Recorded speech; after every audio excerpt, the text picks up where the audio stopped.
Hey y'all, today's video is going to be about sleeping. So super important for students, parents, athletes, people with very labor intensive jobs. I just think the necessity of sleep has just been really underrated. And I personally, I used to be a very bad sleeper.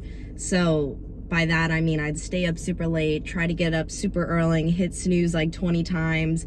I'm one of those people, I have like 20 alarms set, or I used to. I've gotten way better now, and that's what I kind of want to get into with this video, some tips and tricks of how I kind of figured out like how to fall asleep best for myself. So I think that's super important.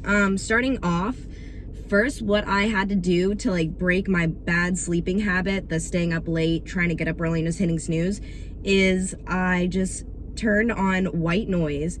Well, I went on YouTube. I have a smart TV.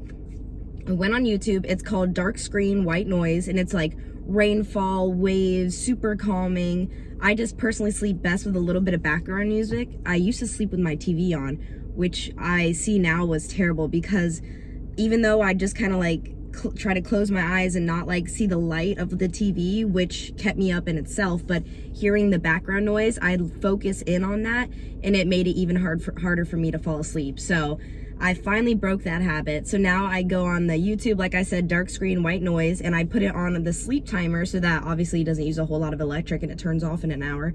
But that has helped so much. So like I said, the first night was really hard because I had to try to just turn my TV off, put the white noise dark screen on the sleep timer, and I just laid there. It was probably like, I'm guessing, well, it felt like 2-3 hours. I don't know how long it was. It probably was that long, but I just like laid there. I was like, I'm not gonna turn on the TV. I also sleep with my phone across the room, so it's not on my bed. It's not plugged in by my bed. It's across the room, so I don't look at it, play on it, because that's like makes it harder for you to fall asleep at night. So that's another tip that I've used. And also on your iPhone, if you put that bedtime timer on, like you set your normal timer, but then you can set a bedtime timer that reminds you like 30 minutes to when your bedtime is, to, you know, put away your phone, or just, you know, it just kind of, the screen kind of goes dark. It turns off all your notifications, which I really like, so it's not going off and everything. But anyways, put the phone across the room, white noise on. Ooh, a weighted blanket. That has helped me so much personally. I don't know what it is about it. It's only 20 pounds, and it's kind of like quilted, beaded, so that it's evenly distributed, the weight of the beads, but it's about 20 pounds, and it's not hot. It's super cool, but it just kind of like makes you feel secure, you know? It feels good. I think it's helped me sleep a lot better.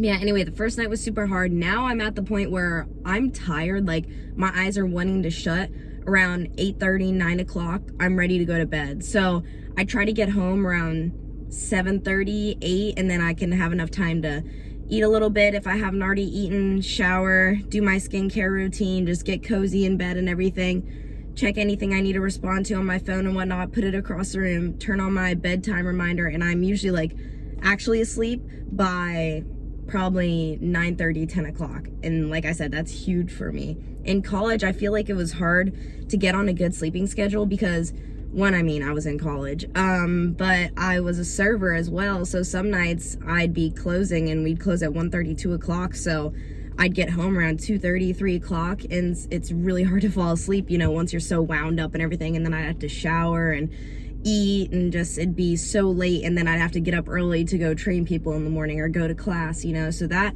ever since then, it's been really hard for me to fall asleep, and I've just kind of been like really busybody at night. But like I said, I feel like the first day was hard, obviously, but after that, the first day of like, you know, putting everything away, forcing myself to fall asleep, the next couple days were definitely a little bit easier, but it's still a work in progress, you know. Like, I'll go out. I don't go out as much now, and I don't drink anymore. I'll make a separate video on that. And it wasn't like a problem necessarily. It just like I feel better not drinking, and I still have a good time. But like I said, I will make another video on that. But yeah, I sleep so good now. So those are kind of like my little tips, because like I said, when I wasn't sleeping good, I was irritable it was hard for me to focus at work. Just no one likes being tired, you know? No one likes being groggy. Everyone likes to be ready to go, or at least I do, ready to go, like alert, awake. And and in the mornings, I would, like I said, I'd hit like snooze on my alarm 20 times. You know, I'd set an alarm at 5:45, like, this was before I figured out my sleep, how to like go to sleep and get my sleep going, my sleep pattern and everything. I'd set alarm for 5:45. I'm gonna go to the gym before work, yada yada.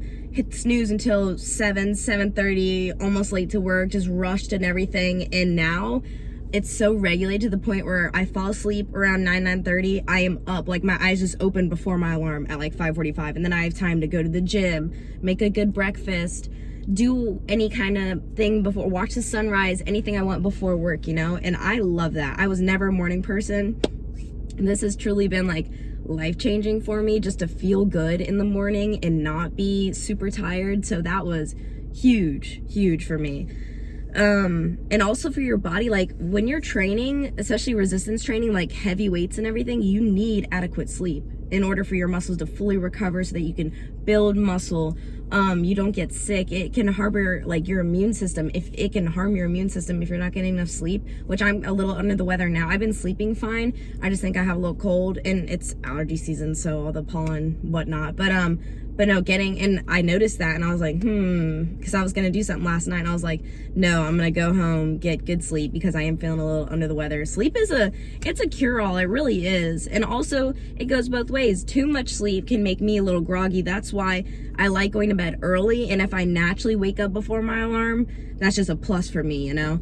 I'm not always gonna set an alarm, like I usually don't on like Saturdays or Friday nights and stuff. I don't set an alarm for Saturday, just kind of, like I said, let your body just naturally wake up whenever. But during the week, I always set an alarm, and if I wake up beforehand, awesome. If not, then that alarm will get me up for sure now. But yeah, those are just a few of my little tips and tricks. So I hope it helps. Sleep is super important. If you have any other tips and tricks you would like to share, please leave it in the comments below. I will leave a link to the blanket that I have, the weighted blanket on Amazon. I will leave that link in the comments section below. Don't forget to like and subscribe, and I'll see y'all next time.